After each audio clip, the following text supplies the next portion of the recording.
Looking over some old maintenance logs from the Charlotte Transit Depot this morning, I was struck by how often we misdiagnosed a simple problem.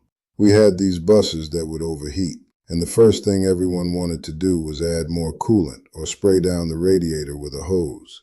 It looked like it was working for a minute. The temperature gauge would drop, but 10 miles down the road, that bus would be smoking on the side of the highway again. We were treating the symptom, not the source. The real issue was usually a faulty thermostat or a locked valve that wasn't letting the system breathe.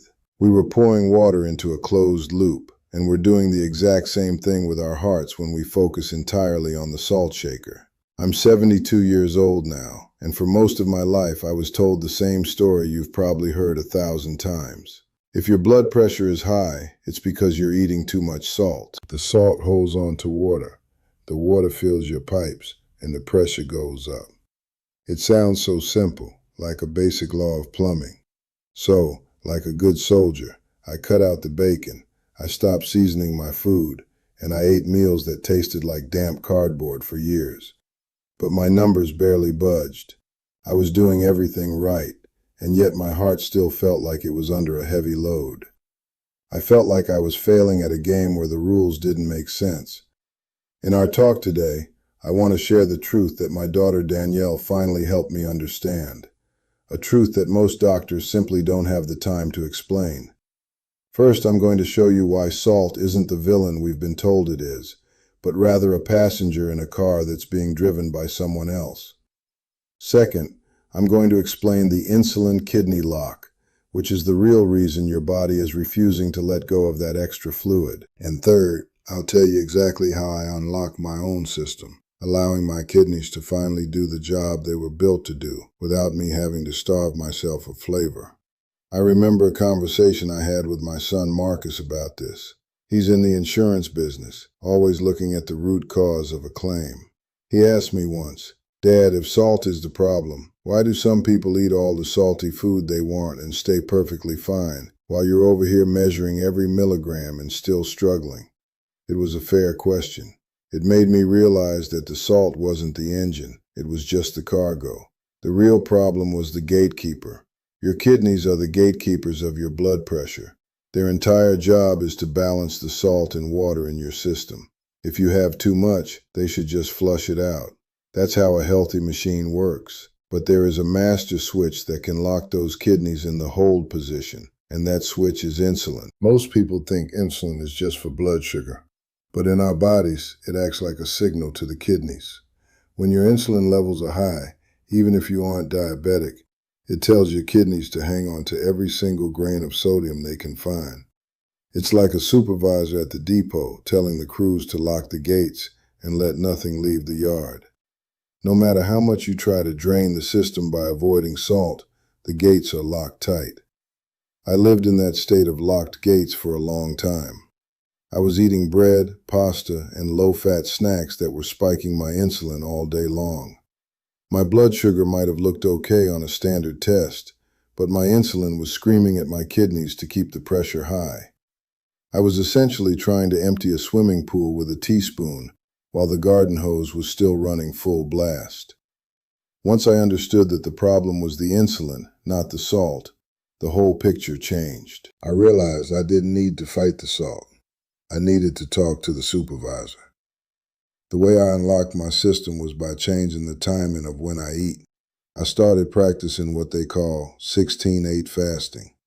I wait until noon for my first meal, and I finish my last bite by 8 at night. That 16-hour window gives my insulin levels a chance to drop down to where they belong.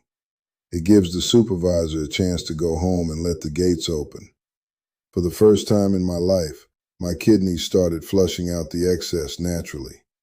I didn't have to be afraid of a little salt on my eggs because my system was actually working again. Danielle was the one who really pushed me to see this as a structural issue. She reminded me that as we get older, our bodies become less forgiving of those constant spikes. We can't just man up and ignore the mechanics of how our hormones affect our organs.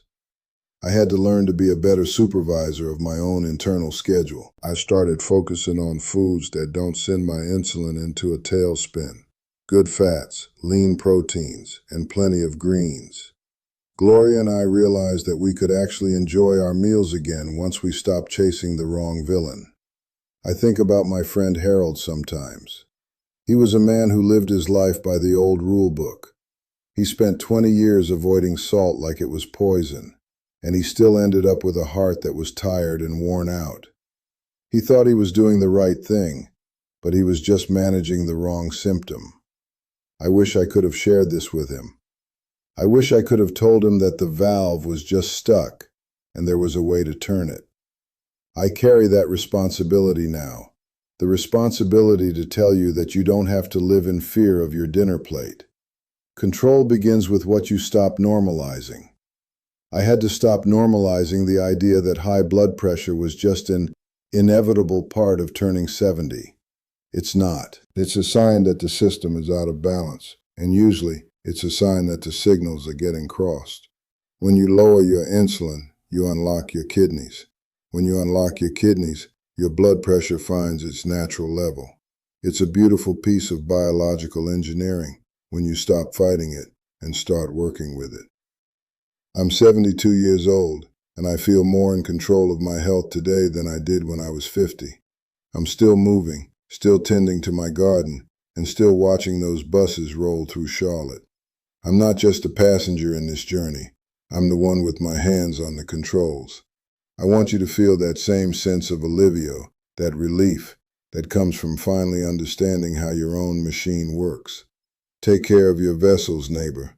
They've been working hard for you for a long time, and they deserve a supervisor who knows which valves to turn.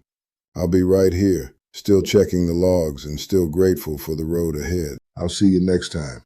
Stay safe, stay informed, and keep moving forward. Before I go, just remember, your body is always trying to find its way back to balance. Sometimes it just needs you to get out of the way and let the gates open. Don't let the old myths keep you stuck in a cycle of bland food and high pressure. The truth is often simpler than we've been led to believe. Talk soon.